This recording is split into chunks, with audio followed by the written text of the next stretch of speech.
ఓం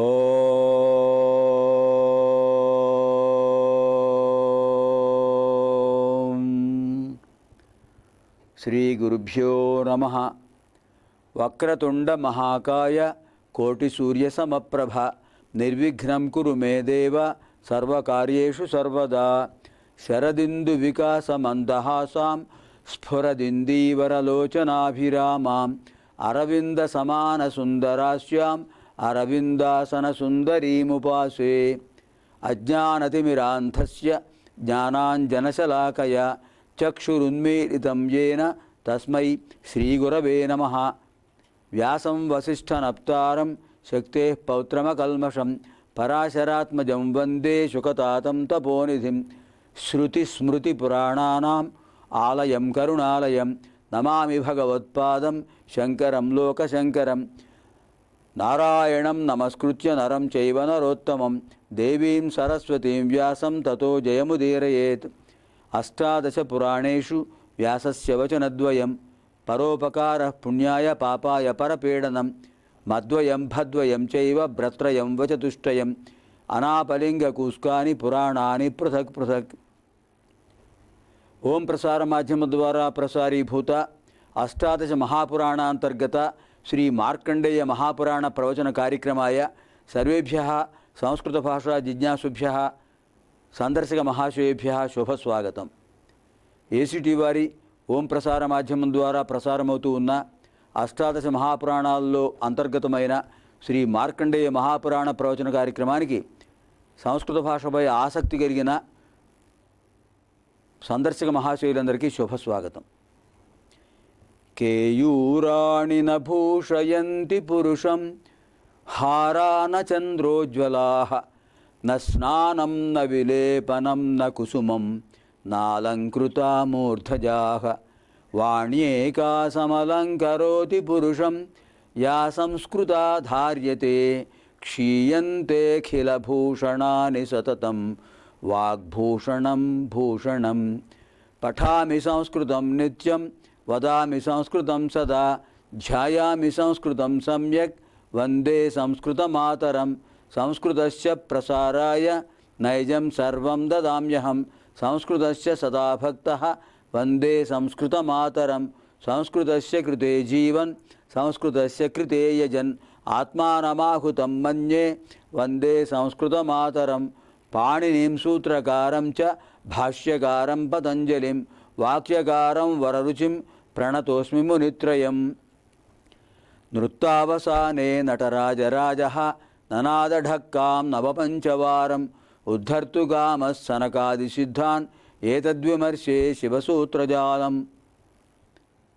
హ్యః కార్యక్రమే ఋతధ్వజస్య విశిష్టత అధీత తస్య వైశిష్ట్యం అధీతం. అద్య మదాలసా పరిచయం తదనంతర విషయశ్చ అధ్యేతవ్యః. నిన్నటి రోజున ఋతధ్వజుడు కువలయాసుడై రసాతలానికి రావటం, ఆ విషయం గురించి తెలుసుకున్నాం. ఇవాళ ఋతధ్వజుడు మదాలసతో పరిచయం చేసుకోవడం, తర్వాత జరిగే విషయాలు కూడా అధ్యయనం చేద్దాం. మార్కండేయ మహాపురాణంలో చాలా విశిష్టమైనటువంటి ఉపాఖ్యానం కువలయాశ్వ ఉపాఖ్యానం, మదాలస చరిత్ర, తర్వాత అలర్క దత్తాత్రేయ సంవాద అనే విశేషమైన ఘట్టం కూడా ఉంది. అవన్నీ మనం అధ్యయనం చేయాలి. మదాలస దగ్గరికి వచ్చాడు కువలయాశ్వుడు. మదాలస చెలికత్తె చెప్పింది తన గురువు తుంబురుడని, ఆ తుంబురుడు యొక్క అనుగ్రహంతో ఆకాశగమనంలో ఇక్కడికి వచ్చానని, తన స్నేహితురాల్ని రక్షించడానికి తను ప్రయత్నం చేస్తున్నానని చెప్పింది. పాతాళకేతు అనే రాక్షసుడు గంధర్వ రాజకుమార్తె అయిన తన స్నేహితురాల్ని మదాలసను బంధించి తీసుకువచ్చి రసాతలంలో ఈ భవనంలో నిర్బంధించాడు. రాబోయే త్రయోదశి నాడు ఆమెను వివాహం చేసుకుంటానన్నాడు. ఆవిడ చాలా బాధపడుతోంది. ఆ రాక్షసుడి బారి నుంచి ఎలా తప్పించుకోవాలో తెలియక ఏడుస్తుంది. ఆవిడ్ని ఓదారుస్తూ నేను ఇక్కడే ఆవిడికి సేవ చేస్తూ ఉన్నాను. ఇంతలో నిన్నటి రోజున ఒక విచిత్రమైన సంఘటన జరిగింది. ఈ బాధ పడలేక రాక్షసుడు మాటిమాటికి పీడిస్తూ బాధిస్తూ ఉండటం వల్ల, హెచ్చరిస్తూ వివాహం చేసుకుంటానని బెదిరిస్తూ ఉండటం వల్ల మదాలస ఆత్మహత్యకు ప్రయత్నం చేసింది. పర్వత శిఖరం మించి కింద పడి ఆత్మాహుతి చేసుకోవడానికి సిద్ధపడింది. ఆవిడని రక్షించడానికి నేను చాలా ప్రయత్నం చేశాను. అయినా ఆవిడ మరణానికే సిద్ధపడింది. అటువంటి సమయంలో దివ్యవాణి వినిపించింది మాకు. అమ్మా మదాలస, నువ్వు అమ్మవారి యొక్క అనుగ్రహం పొందిందానివి, గంధర్వ కన్యవు, ఇలా భయంతో ఆత్మహత్య చేసుకోవడం మహాపాపం. నీకు శుభం కలుగుతుంది. రాక్షసుడు నిన్ను ఏమీ చేయలేడు. నిన్ను రక్షించడానికి ఒక రాజకుమారుడు వస్తాడు రేపటి రోజున. అతను నిన్ను తప్పకుండా రక్షిస్తాడు. నేను చెప్పేది నిజం, నమ్ము. మరణానికి సిద్ధపడకు, నీకు శుభం కలుగుతుంది అని దివ్యవాణి హెచ్చరించింది. ఆ మాట విన్న తర్వాత మాకు చాలా సంతోషం కలిగింది. సరిగ్గా ఆ దివ్యవాణి ఎలా చెప్పిందో అలాగే ఇవాళ జరిగింది. ఈ భవనం ఉన్న ప్రాంతానికి ఎవరూ రాలేరు, మానవ మాత్రులు అసలే రాలేరు. అలాంటిది నువ్వు ఇక్కడికి వచ్చావంటే అది కేవలం దైవానుగ్రహం. ఆ దివ్యవాణి యొక్క వాక్సిద్ధి మాకు చాలా సంతోషంగా ఉంది. ఇప్పటివరకు బాధపడుతున్నటువంటి నా స్నేహితురాలు మదాలస నిన్ను చూడగానే ఆవిడ బాధ తగ్గింది, ఉపశమనం పొందింది. ఆవిడ్ని రక్షించు, ఆ రాక్షసుని సంహరించు. పైగా నా గురువు ఒక మాట చెప్పాడు, నీకు ఎప్పుడైనా ఆపద కలిగితే నన్ను ధ్యానించు, నేను వస్తాను, నిన్ను రక్షిస్తాను, ప్రమాదం జరగకుండా కాపాడుతానని చెప్పాడు. అందుకని నేను ఇప్పుడే నా గురువైనటువంటి తుంబురుణ్ణి స్మరిస్తాను, ధ్యానిస్తాను. ఆయన వచ్చి మనకు శుభం చేకూరుస్తాడు అని మదాలస చెలికెత్తే చెప్పింది. చెప్పగానే వెంటనే ఋతధ్వజుడు చాలా ఆనందించి మదాలసను బాధపడవద్దని చెప్పాడు. మదాలసను చూడగానే అతనికి అనురాగం కలిగింది. అలాగే ఋతధ్వజుడిని చూడగానే మదాలస దుఃఖం అంతా పోయింది. ఎందుకంటే ఆపద్బాంధవుడిలా వచ్చాడు. దివ్యవాణి ముందే చెప్పింది, రాక్షసుడు నిన్ను ఏమీ చేయలేడు, ఆ రాక్షసుడు నిన్ను ఏమీ చేయకుండా రక్షించగల శక్తి సంపన్నుడు మానవలోకం నుంచి వస్తాడు ఒక వీరుడు అని చెప్పింది కనుక ఆ వీరుడు ఇతనే అని గుర్తించి చాలా ఆనందంగా ఉంది. అటువంటి స్థితిలో ఈ చంపక అనేటటువంటి చెలికత్తె ధ్యానం చేసింది. తుంబురుడు ప్రత్యక్షమై ఒక మాట చెప్పాడు, అమ్మా జరగబోయే విషయాలన్నీ కూడా నాకు అవగతం అయ్యాయి. మీరిద్దరూ దత్తాత్రేయ స్వామి యొక్క అనుగ్రహం పొందినటువంటి వాళ్ళు. దైవానుగ్రహం పొందిన వాళ్ళకి ఆపదలు ఉండవు, వాళ్ళకి అన్ని సంపదలే కలుగుతాయి. తాత్కాలికంగా వచ్చినటువంటి ఈ రాక్షస భీతిని ఈ రాకుమారుడు తొలగిస్తాడు. ఆ రాక్షసుడు రాకముందే మీ ఇద్దరికి వివాహం జరిగితే ఆ వివాహ బంధం వల్ల రాక్షస సంహారం జరుగుతుంది అని చెప్పి వెంటనే ఆయన తన దివ్యమైన శక్తితో అగ్ని జ్వాలను ప్రతిష్ఠించాడు. ఒక హోమ వేదికను సృష్టించాడు. ఆ హోమవేదికలో గోఘృతంతో ఆయన పంచ సమిధలను గోఘృతంలో వేసి దేవతలకు ఆహుతి ఇచ్చి ఇద్దరిని కూడా అక్కడ కూర్చోబెట్టాడు. తన యొక్క దివ్యమైన శక్తితో వాడిద్దరికి నూతన వస్త్రాలు ఇచ్చాడు, వధూవరులను చేశాడు.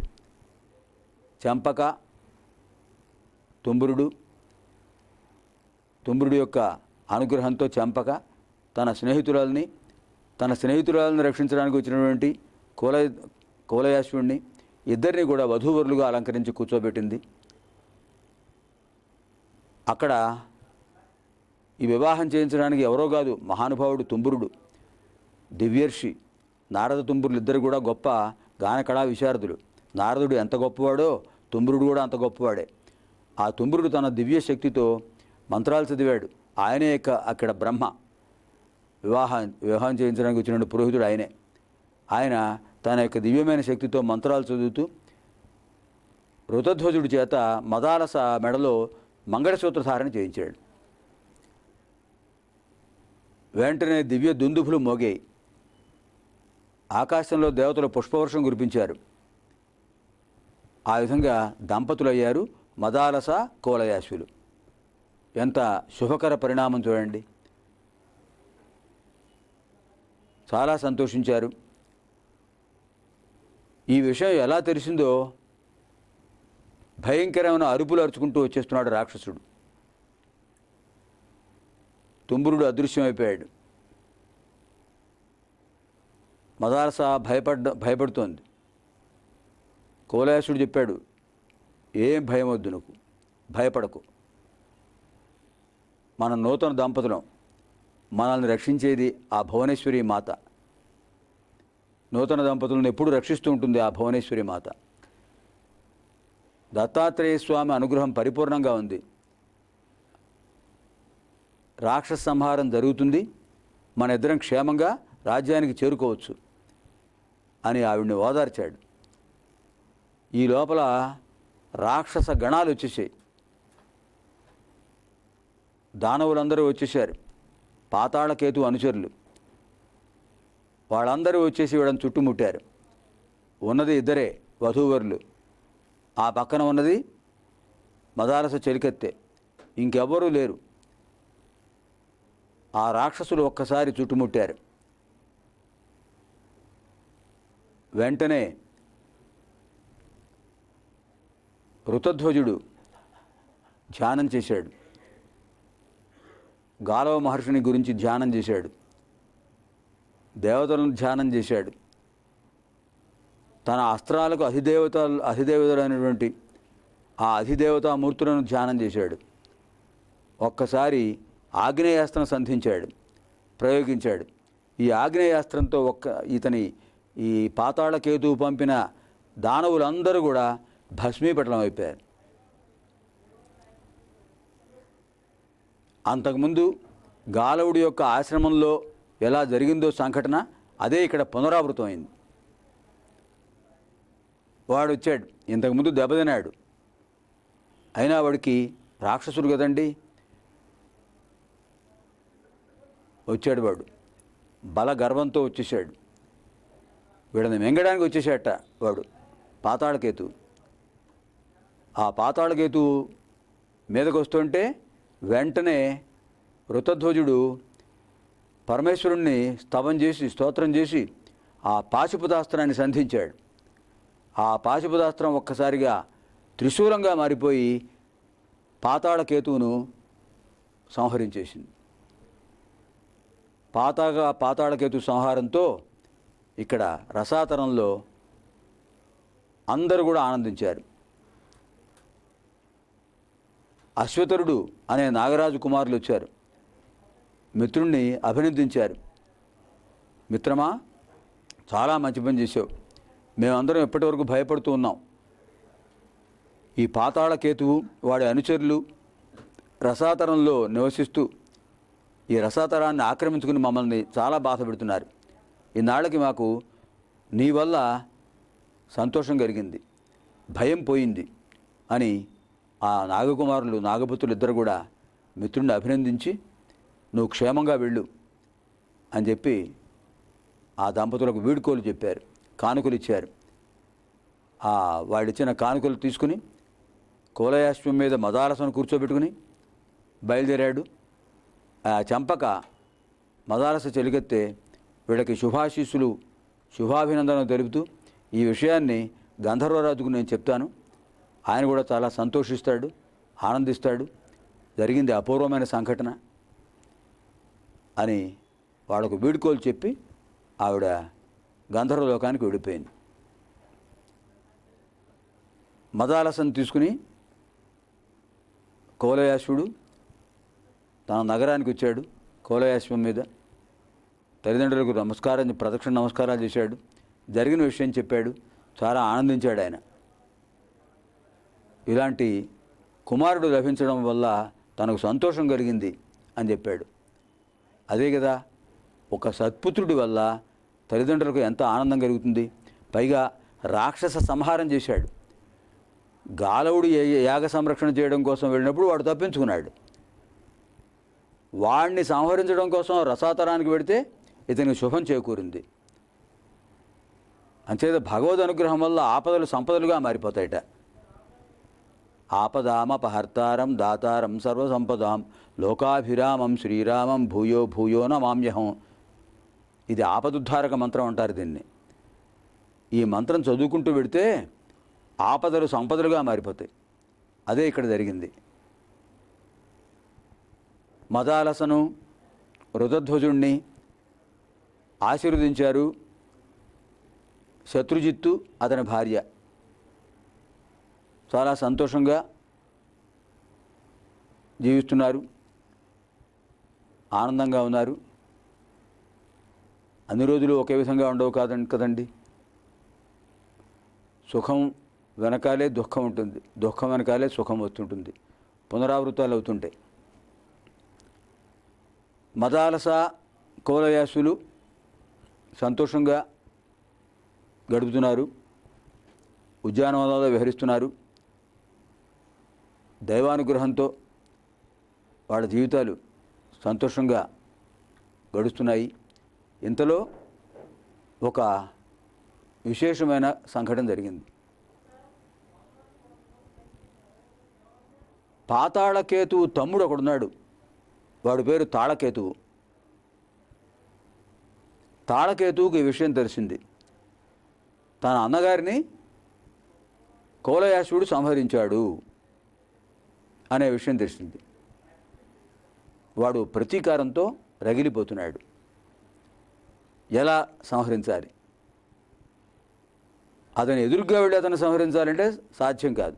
తన అన్నగారికే సాధ్యం కాలేదు. అతని దగ్గర దివ్యమైన అస్త్రాలు ఉన్నాయి, కువలయాశ్వం ఉంది. మాయోపాయంతో సంహరించాలి అని దానికి ప్రయత్నం చేస్తున్నాడు తాళకేతువు. ఋతధ్వజుడు దేశ సంచారం చేస్తుంటాడు. అలా సంచారం చేస్తూ ఎవరైనా ఆపదలో ఉన్నవాడు ఉంటే వాళ్ళ ఆపదలు తొలగిస్తూ వాళ్ళని రక్షిస్తూ ఉంటాడు. వాళ్ళకు శుభాలు కలిగిస్తూ ఉంటాడు, అశుభాలు పోగొడుతూ ఉంటాడు. ఎందుకంటే అతనికి ఆ శక్తి ఉంది కనుక. కువలయాశ్వం మీద దశ దిశలు వెళ్ళగలడు, దశ దిశా సంచారం చేయగలడు. దివ్యమైన అస్త్రాలున్నాయి, పైన దైవానుగ్రహం ఉంది, దత్తాత్రేయ స్వామి యొక్క గురు కటాక్షం ఉంది. అంతే భగవన్నామస్మరణ చేసుకుంటూ వెడుతుంటాడు ఆయన కువలయాసుడు. అలా వెడుతున్నాడు. ఆ సమయంలో తాళకేతు ఏం చేశాడంటే తన రాక్షస మాయతో ఒక ఆశ్రమాన్ని సృష్టించాడు. ఒకచోట ఒక నదీ తీరంలో ఒక ఆశ్రమాన్ని సృష్టించాడు. అది మాయాశ్రమం. నిజానికి అక్కడ ఆశ్రమం లేదు, ఏమీ లేదు, సృష్టించబడింది. అక్కడ ఒక యజ్ఞ వేదికను కూడా సృష్టించాడు. ఆ యజ్ఞవేదిక దగ్గర తన అనుచరులు రాక్షసుల్ని కూర్చోబెట్టాడు. వాళ్ళు మునుల రూపంలో కూర్చున్నాడు, మునీశ్వరుల రూపధారణతో కూర్చున్నారు, యజ్ఞం చేస్తున్నారు. నదీ తీరంలో జరుగుతోంది సంఘటన. వీడు కూడా ఒక మునీశ్వరుడుగా తయారయ్యాడు తాళకేతువు. ఆ సమయంలో వచ్చాడు ఋతధ్వజుడు. ఆ ఋతధ్వజుడు అక్కడికి వచ్చిన తర్వాత చూశాడు, ఇది ఒక ఆశ్రమంలో ఉంది. ఆ మునికి నమస్కారం చేద్దాం అనుకున్నాడు. వాడు మాయాముని అని తెలియదు ఆయనకి. ఎవరైనా అలా భావించరు కదా. సహజమైన వాతావరణాన్ని సృష్టించాడు వాడు. ఆశ్రమం కనిపిస్తే అక్కడికి వెళ్ళటం, అక్కడ యజ్ఞవేదికల చుట్టూ ప్రదక్షిణ చేయటం, ఆ మునులకు నమస్కారం చేయడం, వాళ్ళ ఆశీర్వాదాలు పొందటం ఇతనికి అలవాటు. ఆ విధంగానే ఋతధ్వజుడు కౌలయాశ్వాన్ని అక్కడ ఆపి అశ్వాన్ని అక్కడ చెట్టు దగ్గర ఉంచి దానికి విశ్రాంతినిచ్చి వచ్చాడు. యజ్ఞవేదిక చుట్టూ ప్రదక్షిణ చేశాడు. ఆ పక్కనే ధ్యానంలో కూర్చున్నాడు ముని రూపంలో తాళధ్వజుడు. ఆయనకు ప్రదక్షిణ నమస్కారాలు చేశాడు. అప్పటి వరకు కళ్ళు మూసుకుని నటిస్తూ ధ్యాననిష్టలో ఉన్నట్టుగా నటిస్తూ ఉన్న ఋతధ్వజుడు తాళ కేతువు కళ్ళు తెరిచాడు. కళ్ళు తెరిచి, నాయనా, నువ్వు సాహస వీరుడివి, నీ చరిత్ర అంతా నాకు తెలిసింది. యజ్ఞయాగాలు రక్షిస్తూ రాక్షస సంహారం చేస్తూ ఉంటావని నాకు తెలిసింది. చాలా సంతోషం. నేను ఇక్కడ ఈ యజ్ఞం జరుగుతూ యజ్ఞాన్ని చేస్తున్నాను, మునులు యజ్ఞం చేస్తున్నారు, నా అనుచరులు. నువ్వు ఈ యజ్ఞం జరిగేంత వరకు నువ్వు ఇక్కడ ఉండాలి, నేను నిన్ను అర్థిస్తున్నాను. నేను ఒక పని మీద వేరే వెడుతున్నాను, ఒక వేరే దైవ కార్యక్రమం మీద వెడుతున్నాను. ఆ పని పూర్తయ్యి నేను వచ్చే వరకు కూడా నువ్వు ఇక్కడ యజ్ఞాన్ని రక్షిస్తుండు, రాక్షసులు వస్తుంటారు కదా అని చెప్పాడు. తథైవ స్వామిన్, అలాగే స్వామి అన్నాడు. ముని రూపంలో ఉన్న తాళధ్వజుడు ఏం చేశాడు, ఆయనతో చెప్పాడు, ఋతధ్వజుడితో, నువ్వు మెడలో వేసుకున్నావు చూసావా హారం, నవరత్నాల హారం చాలా బాగుంది. ఆ నవరత్నాల హారం ఒక్కసారి నాకు ఇస్తే నేను దాన్ని ధరిస్తాను, నాకు హారం ధరించాలనుంది. ఆ హారం ధరించి, నవరత్నాల హారం ధరించి నేను అన్యకార్యం మీద వెళుతున్నా కనుక ఆ దైవకార్యం ముగించుకుని నేను వస్తాను, మళ్ళీ నీకు ఇస్తాను హారం అన్నాడు. సరే అన్నాడు. హారం ఇచ్చాడు. ఈ హారం మదాలస ఇచ్చింది. గంధర్వరాజు కుమార్తె మదాలస ఇతనికి ఇచ్చింది, తన భర్తకు వివాహ సమయంలో ఇచ్చింది. ఆ హారం తీసుకున్నాడు, మెడలో వేసుకున్నాడు. యజ్ఞాన్ని సంరక్షిస్తూ ఉండమని చెప్పాడు. ఆయన చూస్తుండగానే, ఋతధ్వజుడు చూస్తుండగానే ఆ పక్కకు వెళ్ళాడు, నదిలో మునిగాడు. ఆ మునిగినవాడు మళ్ళీ తేలలేదు. ఏమయ్యాడు వీడు, అది రేపటి రోజున తెలుసుకుందాం. పునర్మిలామః శ్వః. అపుత్రా పుత్రిణః సంతు పౌత్రిణః అథనాః సథనాః సంతు జీవంతు శరదాం శతం.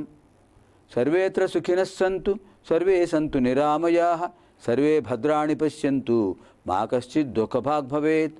ఓం పూర్ణమదః పూర్ణమిదం పూర్ణాత్ పూర్ణముదచ్యతే పూర్ణస్య పూర్ణమాదాయ పూర్ణమేవావశిష్యతే.